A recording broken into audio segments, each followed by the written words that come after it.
네, 정치 팩토리 2부로 돌아왔습니다. 저희가 1부에서는 정치인의 삶의 애환에 대해서 이야기를 했다면 2부에서는 노동자들의 애환인 필수 노동자 지원조례에 대해 이야기를 해보려고 합니다. 이 이야기는 지난 4월 1일 시사 팩토리를 통해 방송이 되었던 내용의 확장판이라고 보시면 됩니다. 지금 바로 녹색 창과 푸른 창에 울산 노동 현실 반영한 필수 노동자 지원조례 시급이라고 검색해 보시면 내용을 보실 수 있습니다. 그 내용과 함께 오늘 내용을 봐주시면 머리에 콕콕 박힐 겁니다. 그럼 2부 정치부 시작하겠습니다.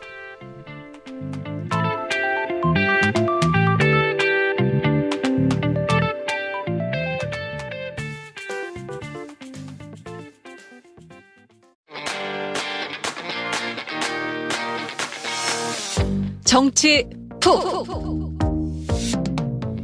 네, 제가 서두에 말씀드렸듯이 필수 노동자 지원 조례에 대해서 좀 이야기를 해볼 건데요.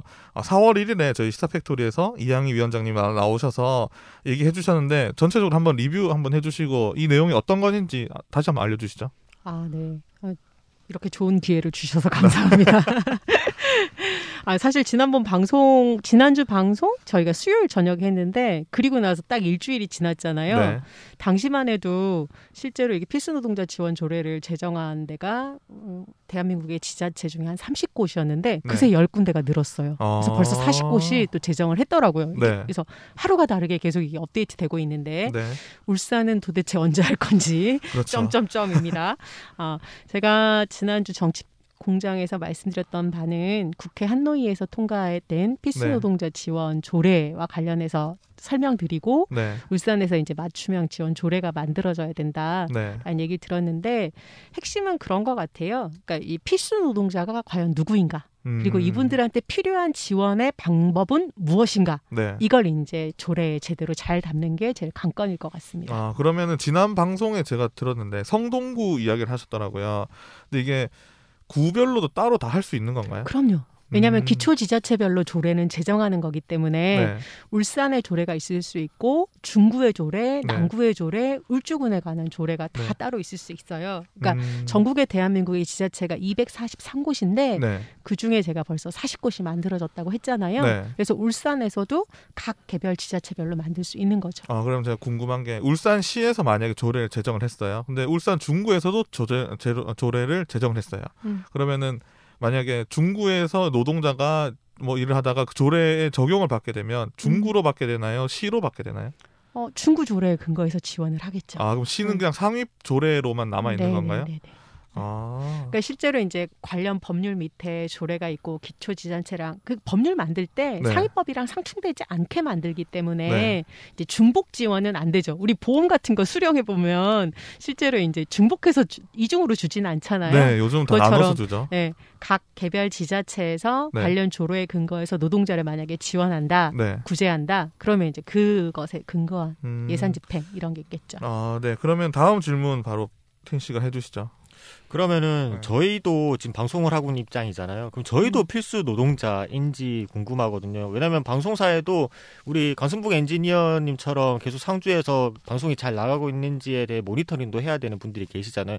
이분들이 만약에 그러니까 회사에서 파업을 진행하게 됐을 때 이분들이 당장 참석을 할 수 없을 경우가 많죠. 왜냐하면 모니터링을 해야 되니까. 그럼 그 부분에 있어서 저는 필수 노동자가 맞다고 생각하는데 맞는지. 네, 거기에 대해서 전체적인 범위를 한번 좀 알려줬습니다. 제가 이제 지난주 방송하면서 사람들한테 피드백 받을 때 제일 의아했던 대목이 그거다라는 얘기가 이제 바로 이거였어요. 그러니까 필수 노동자가 대한민국의 노동법이나 노동관계법의 필수 노동자, 필수 사업장이라는 게 처음 등장한 게 2006년 노무현 정부 시절에 필수공익 사업장 이런 걸 이제 정하면서 등장했어요. 법률상으로. 근데 그 당시에 그 법률을 만들 때 핵심은 뭐였냐면 국가 유지를 위해서 반드시 필요한 필수 유지 업무가 있는 거고 그 필수 유지 업무를 위해서 유지시키기 위해서 그 업무에 종사하는 노동자들은 실제로 이제 파업권에 제약을 준다.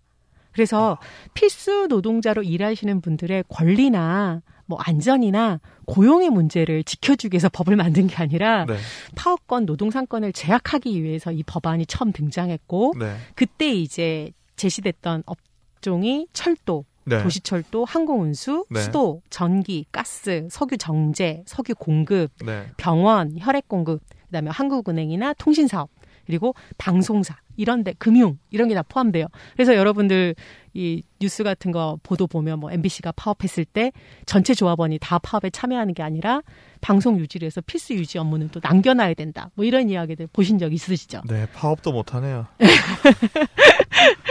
그래서 이제 현재 시점에서 우리가 필수 노동자들을 지원하기 위해서 조례를 만든다고 했을 때는 네. 그 노동자들의 권리를 제약하는 방식이 아니라 그 노동자들의 권리를 지켜주고 보장하는 방식으로 논의가 네. 바뀌어야 된다라고 노동계에서는 계속 얘기했는데 네. 이번에 코로나 사태를 계기로 전 세계적으로 필수 노동자들에 대한 관심과 네. 특별한 지원이 필요하다라고 네. 이렇게 분위기가 조성돼서 네. 대한민국에서도 관련 법률이 만들어지고 관련해서 조례가 만들어지는 건 상당히 긍정적이다라는 생각이 있어요. 알겠습니다. 저희가 지금 저희 방송하는데 변호사님이 안 계시죠. 어떻게 보면 변호사님도 필수 노동자일 수도 있어요. 필수 노동자로서 고객과의 상담 일정이 잡혀 있어서 저희가 다 생업을 갖고 방송을 하는 사람들이기 때문에 네, 생업을 먼저 좀 하시러 지금 잠깐이 아니죠. 오늘 2부는 참석을 못 하시게 됐습니다. 그래서 다음 주에 본인이 한번 소회를 밝혀주신다고 하니까 다음 주 방송도 한번 기대해 주시고요. 그러면은 좀 필수 노동자에 대해서 관심이 생각보다 옛날보다 많이 좋아졌지만 그래도 인식이 많이 낮아진 부분은 없지 않아 있는데 이걸 좀 어떻게 개선해야 될까요? 제가 이제 성동구 사례가 최초로 만들어진 개별 지자체 조례이기도 하지만 네. 또 모범적이다라고 생각했던 게 어떤 측면이었냐면 성동구 같은 경우는 실제로 필수 노동자들을 직접적으로 지원하는 사업뿐만 아니라 네. 지자체에서 캠페인도 하더라고요. 고맙습니다. 필수 노동자. 이래가지고 필수 노동자들에 대한 인식을 제고하기 위한 노력을 지자체에서 열심히 하는 모습을 보면서 네. 야, 정말 이렇게 의지를 가지고 일을 하면 저렇게도 할 수 있구나. 울산이 지금 상당히 후발주자이긴 하지만 저런 좀 선진 사례, 좋은 사례들을 잘 벤치마킹해서 네. 했으면 좋겠다라는 생각이 좀 들었는데 네. 그럼에도 불구하고 한계는 또 있어요. 그러니까 예를 들면 우리가 필수 노동자 하면은 코로나 시대에 우리 모두 다 멈추고 사회적 거리두기를 하더라도 반드시 일을 해야 되는 업종이라는 게 병원. 그렇죠. 그 다음에 운송, 네. 그리고 배달.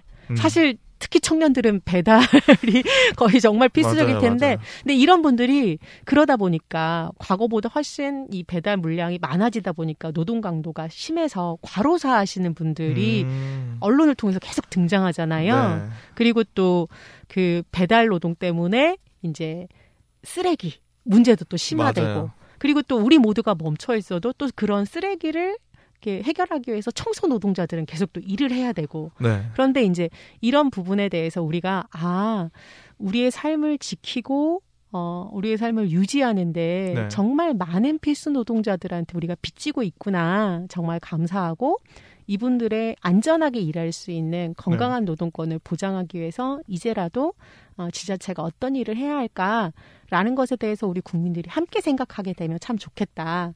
그래서 필수 노동자 지원 조례가 네. 출발이라는 것이 되게 고무적이고 근데 이제 안타까운 건 여전히 이 필수 노동자들 같은 경우는 다 최저임금 노동자예요. 그러니까 최저시급이 매년 정해지는 것만큼 네. 그것을 기반으로 해서 임금이 네. 결정되고 또 대부분 계약직, 그렇죠. 불안정한 노동자예요. 그래서 실제로 이렇게 코로나 사태 방역에서도 네. 사각지대에 내몰리고 있고 오늘 이제 청취자분들 계속 울산시에서 안전문자 들어와서 아시겠지만 고용노동부 콜센터에서 네. 20명이 넘는 여성 노동자들이 지금 집단 감염돼서 그렇죠. 인근 학교까지 지금 다 확산돼가지고 울산이 다시 한번 지금 코로나19 4차 네. 확산으로 좀 긴장감이 높잖아요. 네. 근데 제가 지난 방송에도 이 콜센터 노동자들 얘기했었거든요. 그러니까 우리가 방송 한 30분 녹음할 때 마스크 쓰고 있는 것도 상당히 힘들잖아요. 그렇죠. 근데 콜센터 노동자들은 하루에 8시간을 마스크를 쓰고 일하세요. 근데 이 단협상 네. 단협은 담당 사업자랑 노동자가 같이 정하는 약속이에요. 네. 그러니까 50분 일하고 10분 쉬겠다. 예요. 그러니까 50분 상담하시고 10분 동안 혼자서 안전하게 쉴 수 있는 공간에서 마스크를 벗고 좀 쉬셔야 되잖아요. 그렇죠. 근데 실제로 이게 보장이 다 안 돼요.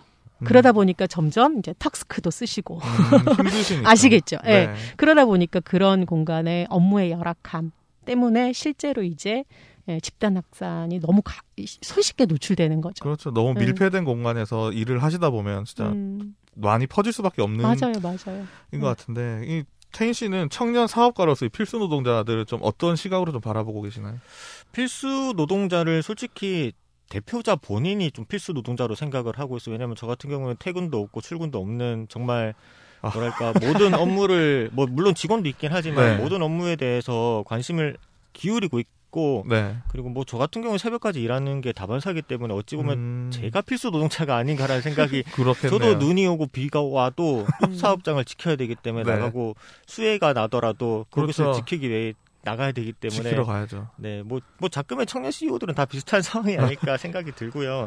뭐 추가적으로 계속해서 질문을 드리자면은 이제 필수 노동자에 대해서 사회적으로 합의된 정의랑 이제 실제 법령에 명시된 정의의 그 사이의 괴리 같은 게 있잖아요. 이번 법 제정을 통해서 좀 해결을 해 나가야 될 것 같고. 그리고 해결해 나간다면은 이와 관련해 울산시의 준비 사항은 어느 정도인지 아예 전무한 건지 그리고 성동구는 혹시 행정에서 준비해서 만든 조례인지 아니면 입법기관에 의회에서 만들어진 조례인지도 저는 좀 궁금하거든요. 일단 성동은 함께한 걸로 제가 알고 있고요. 시민사회랑 같이. 네, 울산 같은 경우는 제가 지금 확인한 바로는 아직 전무예요. 일례로 그 2019년에 3.1운동 100주년 기념해서 친일 잔재들을 좀 없애자라는 취지로 우리 관련 법이나 조례에 근로자라는 표현이 있잖아요. 그러니까 근로자라는 표현이 일제시대 때 도입된 표현이에요. 조선 인민들을 수탈하기 위해서 열심히 근면성실하게 일해라. 일본 노동자의 10분의 1 정도 임금 주면서 그래서 이런 부분들을 다 노동자로 바꾸자라는 조례를 이제 노동당 울산시당이 울산시의회에 제안을 했었어요. 시민 서명을 받아서. 근데 해를 넘겨서 시의회에서 답변을 어떻게 하셨냐면 상위법이 아직 다 근로자라고 표현하고 있기 때문에 울산시에서 고칠 수 없다였어요. 제가 왜 울산시는 이렇게 울산 맞춤형 정책이나 입법활동 안 한다.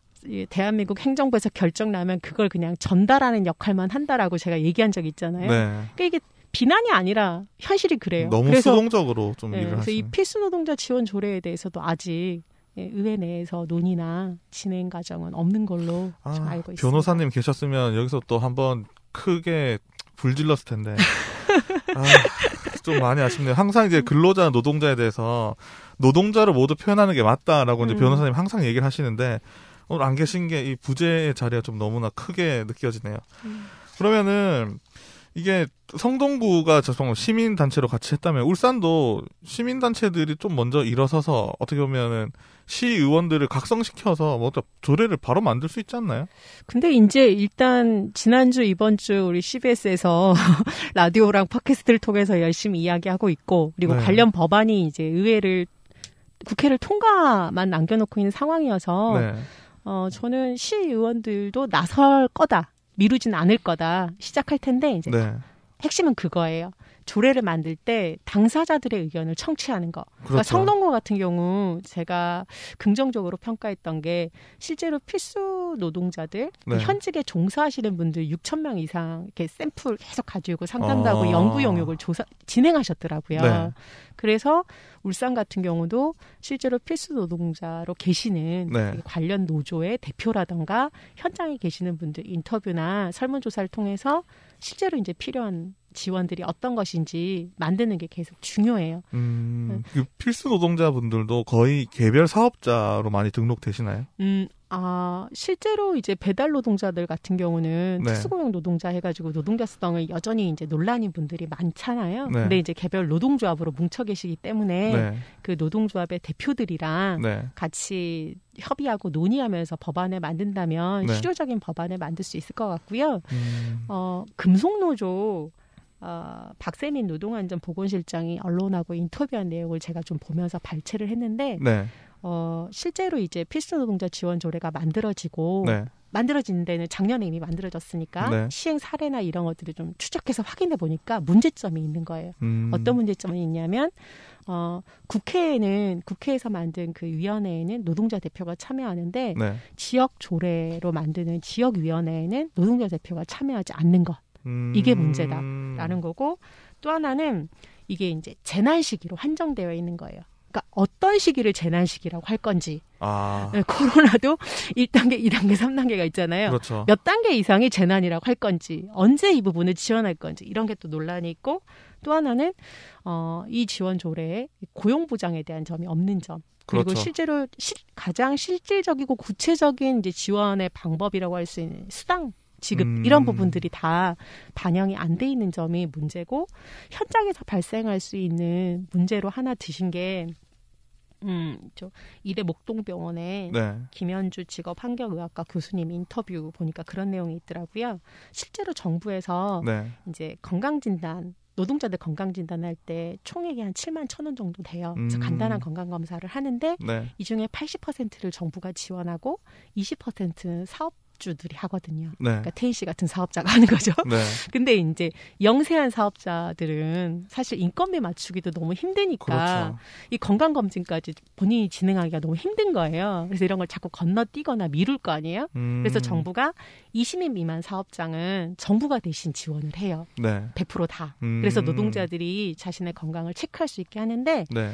이 필수노동자 지원 조례에는 이미 건강 디딤돌 사월로 20인 미만 사업장 다 지원하는 법령이 있는데 네. 이 필수노동자 지원 조례는 다시 또 80% 20%로 돌아가 있는 거예요.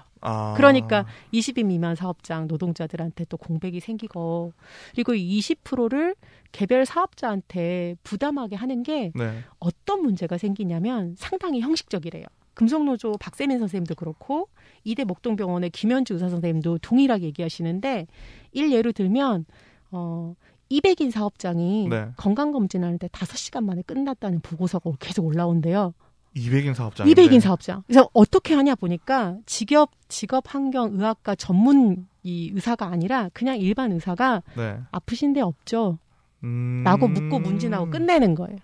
그러니까 200명을 5시간만 안에 끝내는 거죠. 네. 그리고 이거를 실제로 이제 건강진단했다고 그 병원은 정부 지원금 80%를 받고, 그리고 사업주가 주기로 한 20%는 심지어 사업주한테 받는 척하고 뒤로 돌려서 다시 사업주한테 돌려주고, 이렇게 해서 이 개별 사업주들이 한테 이제 로비가 가능한 거예요. 영세 병원들이 실제로 이 건강진단 비용이라는 게 되게 큰 예산이잖아요. 그렇죠. 이 정부 예산을 받으니까. 이게 이제 이 사람들한테는 좋은 시장의 먹거리가 돼서 눈독을 들이면서 그런 문제들이 이제 발생하고 있는 폐해들이 있어서 네. 실제로 이제 이런 걸 관련 조례로 어떻게 담을 건가. 그래서 실제로 이제 의료계 종사하시는 분들은 워낙 우리 사회가 필수 노동자에 대해서 제대로 관심 갖고 그 실태조차 그렇죠. 전혀 없으니 이번 참에 건강검진 할 때 문진표에 본인이 어느 업종에 종사하시는지, 실제로 근로시간은 몇 시간인지, 그리고 뭐 심야 노동은 언제 어떻게 진행되는지, 그리고 자기가 제일 아프고 힘든 부분이 어디인지 이걸 당사자들한테 다 물을 수 있잖아요. 그러니까 이 문진표를 실제로 어떻게 작성하느냐에 따라서 이게 이후에 이 필수 노동자를 지원하기 위한 아주 좋은 기초 자료가 될 수 있어서 그런 걸 좀 잘 만들었으면 좋겠다라고 얘기하는데, 현재 상태를 보면 이제 뭐 야간 특검 문진표 그냥 그대로 똑같이 재활용하고 있어가지고 아쉽다라는 이제 당사자들의 이야기들이 좀 있습니다. 그럼 그 20인 미만 사업장은 필수 노동자가 아니어도 정부 지원이 100%가 되는 건강 디딤돌 사업이라고 있어요. 그래서 실제로 사업자분들이 그런 제도들을 이용하시면 되는데 좀 많이 홍보가 안 되고 있죠. 그렇죠. 태인 씨 혹시 알고 계셨어요? 네, 저는 알고 있습니다. 그러면 직원들도 1년에 한 번씩 네, 다 이게 연초인가 그게 다 조사를 하더라고요. 건강검진 관련해서 직원들 이제 어떻게 할 건지에 대해서 저는 매년 하고 있었습니다. 훌륭한 사업. 왜냐하면 사실 근무 시간 빼서 또 건강검진 하는 것 때문에 쉽지 않아가지고 개별 사업장, 영세 사업장 같은 경우는 이게 이런 거 근무 시간에 안 해주거든요. 그렇죠. 이런 거를 좀 많이 홍보를 했으면 좋겠어요. 정부에서도 많이 홍보를 해서 20인 미만 사업장은 정말 2, 3만 원 내기도 빠듯한 경우도 있기 때문에 좀 정부에서 많이 홍보를 했으면 좋겠고, 뭐 울산시가 좀 언젠가는 뭐 그 법이 통과가 언제쯤 예정인가요? 4월 국회에서 통과될 거기 때문에 아마 곧 통과될 거고요. 저는 통과를 기다릴 게 아니라 지금이라도 좀 울산시가 준비했으면 좋겠는데 늦게 시작한 만큼 이미 앞에 선행에서 나쁜 사례들이 확인되고 있고 허점이 확인되고 있잖아요. 그래서 그런 것들을 좀 다 반영한 조례가 만들어지면 좋겠다. 늦었지만 지금이라도 좀 내실 있게 잘하면 된다. 그래서 네. 아까 그 위원회 구성원을 이 다른 조례 보니까 구의원, 관계 공무원, 이 전문적인 지식이 있는 자, 구청장이 추천한 자 이렇게 돼 있어요. 근데 실제로 이 당사자들한테 혜택이 되려면 필수 노동자, 필수 업무 종사자들, 그 종사자의 대표 그렇죠. 이런 사람들을 구성원으로 포함시키면 훨씬 일이 제대로 되겠죠. 네, 저희가 좀 시간을 약간 더 두고는 싶었는데 또 변호사님도 안 계시고 그리고 저희 1부를 거의 한 40분 넘게 맞아요. 녹음했기 때문에 2부에 대해서는 저희가 울산시에서 좀 어떻게 진행되고 있는지 좀 진행 상황을 한 번 더 추이를 보고 나서 저희가 좀 더 깊은 내용을 그리고 뭐 시의원도 모실 수 있으면 시의원을 모셔서 이 조례가 어떻게 진행되고 있는지 그리고 정말 그 필수 노동자를 만나고 계시는지 또 한번 좀 짚으면서 방송을 해야 될 것 같아요. 맞습니다. 네. 네, 오늘 2부는 좀 여기까지 좀 하기로 하고요. 또 오늘 전체로 1부, 2부 봤을 때 좀 느낌이 어떠셨나요? 오늘 이제 투표일이잖아요. 네. 그래서 남구랑 울주군 주민들이 좀 투표를 하고 계실 텐데 투표 당일이기 때문에 저희가 또 조심스러운 측면이 있고 그럼에도 불구하고 이제 저희들은 또 저희들의 몫을 해야 된다는 생각에 최대한 할 수 있는 얘기들을 했는데 한국 정치 그리고 울산의 행정 갈 길이 좀 멀죠. 그래도 좀 맞아요. 지치지 말고 차근차근 갔으면 좋겠습니다. 네, 태인 씨는요? 정치에 대해서 본인들이 가져야 될 무게감 그거는 이미 저는 충분히 견뎌야 된다고 생각하는 입장이고요. 그리고 필수 노동자 관련돼서는 말씀해 주셨던 대로 위원회 당사자가 무조건 참여할 수 있도록 시에서는 조금 더 신경을 썼으면 좋을 것 같습니다. 네, 오늘 방송은 여기까지 하고요. 저희가 지난주부터 계속 예전부터 계속 하고 있는데 저희가 이제 네이버 TV도 개설했습니다. 와. 네, 그러니까 네이버 TV, 팟캐스트, 뭐 유튜브 전체에서 다 보실 수 있으니까 저희 한 번 더 찾아주시고요. 그럼 저희는 좋아요, 댓글, 구독, 알람 외치면서 방송 마무리하도록 하겠습니다.